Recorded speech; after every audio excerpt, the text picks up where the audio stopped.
आणि यानंतरची एक महत्त्वाची आणि मोठी बातमी आता आपण बघूया। कल्याण ग्रामीण विधानसभा क्षेत्रातल्या 14 गावांचा नवी मुंबई पालिकेमध्ये समावेश करण्यात आलेला आहे। कल्याण मतदारसंघातील 14 गावांचा नवी मुंबईत समावेश केला जावा अशी मागणी इथल्या ग्रामस्थांची होती आणि याबाबत अनेक वेळेला आंदोलनं देखील करण्यात आली।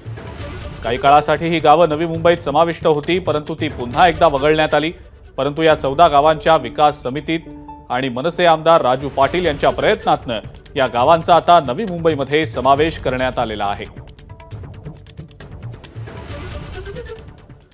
पुण्यामध्ये स्वराज्य पक्ष शिबिराच्या कार्यक्रमाला आमदार बच्चू कडू यांनी उपस्थिती लावली होती। माजी खासदार संभाजीराजे छत्रपती आणि आमदार बच्चू कडू यांच्यामध्ये आगामी विधानसभा निवडणुकीच्या पार्श्वभूमीवर चर्चा झाल्याची प्राथमिक माहिती मिळते आहे।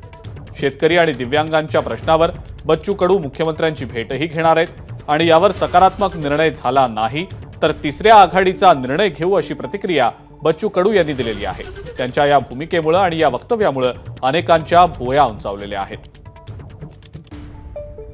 आम्ही शेतकरी शेतमजुराच्या संदर्भात मुख्यमंत्र्यांना आखरी भेटणार आणि भेट झाल्यानंतर जर समाधान झालं नाही किंवा त्यांनी योजना आखल्या नाही त्या बाबतीत तर मग आम्ही वेगळा निर्णय घेऊ शकतो कदाचित। म्हणजे महायुतीतून आपण बाहेर पडणार आहात ते अजून सांगता येणार नाही, मुख्यमंत्र्याच्या अंतिम भेटीनंतर मग ठरवू।